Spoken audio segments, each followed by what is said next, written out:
ગુજરાતના ગિરિમથક ખાતે આહલાદક વાતાવરણ સર્જાયું હતું। સાપુતારા ખાતે પ્રવાસીઓએ વાતાવરણનો આનંદ માણ્યો હતો। ઝીરો વિઝિબિલિટી થતા વાતાવરણમાં ઠંડક પ્રસરી જવા પામી હતી। વાહન ચાલકોને લાઇટ ચાલુ રાખીને વાહન હંકારવાની પણ ફરજ પડી હતી। પણ આપ જોઈ શકો છો આ કેટલા આહલાદક દ્રશ્યો સર્જાયા છે।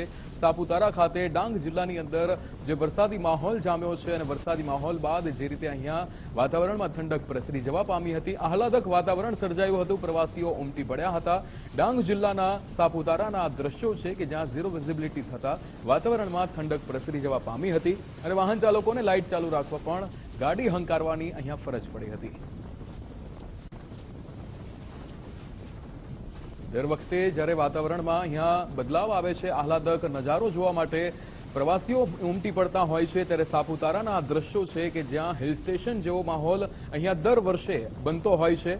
અને સાપુતારા કે જે ગુજરાતનું એક એવું હિલ સ્ટેશન છે કે જ્યાં લોકો એ અલગ અલગ જગ્યાઓથી મહારાષ્ટ્ર હોય, ગુજરાતીઓ હોય, સૌરાષ્ટ્રવાસીઓ ખાસ કરીને ફરવા માટે સાપુતારાને પસંદ કરતા હોય છે। અને સમગ્ર ડાંગ જિલ્લાની જ્યારે વાત કરીએ ત્યારે આ જ માહોલ ચોમાસા દરમિયાન બનતો હોય છે। શિયાળા દરમિયાન પણ અહીંયા પ્રવાસીઓ ઉમટી પડતા હોય છે।